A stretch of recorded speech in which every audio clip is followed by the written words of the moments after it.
सांसद चंद्रशेखर के समर्थकों ने खूब चला लिए पत्थर, तोड़ डाली गाड़ियां। योगी की पुलिस पर हमला करने की सजा अब भुलाए नहीं भूलेगी। पुलिस न सिर्फ रावण के चेलों को उठाकर लाई, बल्कि थाने में पूरी खातिरदारी भी की गई। अब पुलिस के सामने ही लाइन से मुर्गा बने बैठे हैं।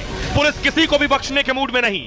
हिंसा करने वाले उपद्रवी और गाड़ियों को फूंकने वालों की पुलिस परेड कराएगी। योगी के राज में दंगा करने वालों से ही नुकसान की भरपाई होती है। अब देखिए जरा योगी का डंडा चला है, कितने लोगों को उठाया गया है और इनके खिलाफ सख्त एक्शन की तैयारी है। ये आप देख रहे हैं, ये सब यहां से वहां तक बैठे हैं, इन सबको पुलिस ने उठा लिया है। अब सब पर योगी का डंडा चल गया है।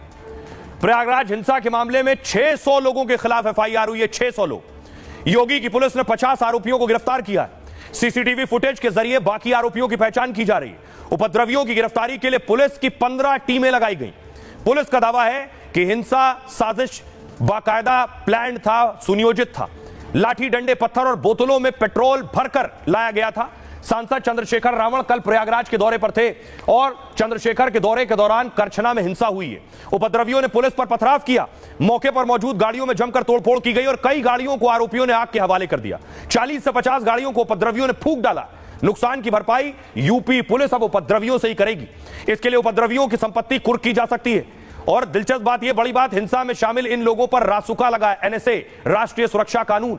एनएसए का मतलब रासुका है और शक के आधार पर भी इसमें गिरफ्तारी हो सकती है। गिरफ्तारी की अवधि को बढ़ाया भी जा सकता है। 3 महीने बिना जमानत हिरासत में रखा जा सकता है और इसकी अवधि और बढ़ाई जा सकती है। यदि किसी व्यक्ति से कोई खतरा होने की आशंका है, ऐसे में उस व्यक्ति को हिरासत में लिया जा सकता है। अगर ऐसा लगे कि कोई व्यक्ति देश के लिए खतरा है तो उसे भी गिरफ्तार किया जा सकता है। 1980 में देश की सुरक्षा को लेकर यह कानून बना, एनएसए। यह कानून केंद्र और राज्य सरकार को और ज्यादा शक्ति देता है। संदिग्ध को बिना किसी आरोप के 12 महीने जेल में रखा जा सकता है।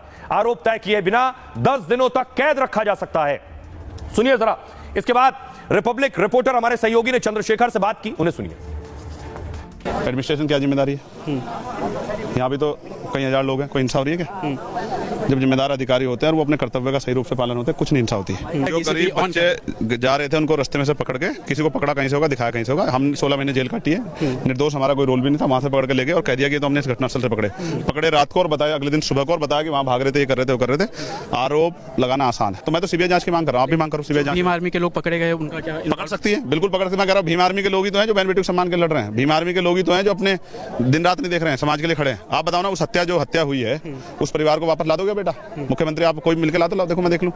ठीक है, उस आरोप उस परिवार का भी है, सरकार के बड़े नेताओं पे है कि ये पाल समाज की बेटी थी इसलिए उसको न्याय नहीं मिल रहा। इस पे जवाब कौन देगा? ये सब सरकार का, एडमिनिस्ट्रेशन का, पुलिस का और स्थानीय लोगों का जो आरोपी है उनको बचाने के लिए सब चीजें की गई। देख लेना। कौन है सर आरोपी? आप जब इतना 8 लोग जो जेल गए जिन्होंने हत्या की है, उनको हिंसा में जिन लोगों की गाड़ियां चली उनका क्या? वो गाड़ियों भी पता लगेगा बाद में। गाड़ियां भी हमारे निकलेंगी, हमारे लोग की गाड़ियां चलाएंगे। वो तो कह रहे हैं कि जिन्होंने हिंसा की वही अपनी बाइक छोड़कर चले गए। और वो जलाई किसने? हमारे लोग तो चले गए थे। जलाई किसने?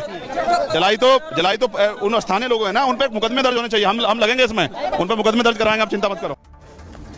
अब सोचिए जरा, ये हिंसा हुई कैसे? क्या वजह है इसके पीछे? वजह है खुद चंद्रशेखर रावण पहुंचे थे प्रयागराज। रावण को सर्किट हाउस में रोक लिया था पुलिस ने और देखिए वहां भी रावण धमका रहे हैं। सुनिए। क्या कहने हमारे दिल्ली बुलाओ, अभिषेक हीरो की नौकरी करो, चिंता मत करो। वचन रखते हैं तो आपको याद रखेंगे, ठीक है? आप चिंता मत करो, अगर भूल जाए तो फिर क्या कहने हमारे। ठीक है, बार आएंगे ट्रेन से, आती है ट्रेन। 2-4 हजार लोगों को साथ लेके आएंगे, दिखाएंगे आपको कैसे लड़ा जाता है। 2-4 हजार लोगों को साथ लेके आएंगे, दिखाएंगे आपको कैसे लड़ा जाता है। ठीक है, लड़ना देखेंगे कितनी मजा आप लोग। वीवा एक्सप्रेस डायरेक्ट से रात को रुकती है 5 किलोमीटर से नीचे। हाँ ठीक है, ऐसे नहीं आएंगे इस बार, चिंता मत। दिल्ली बुलाओ। तो पुलिस का दावा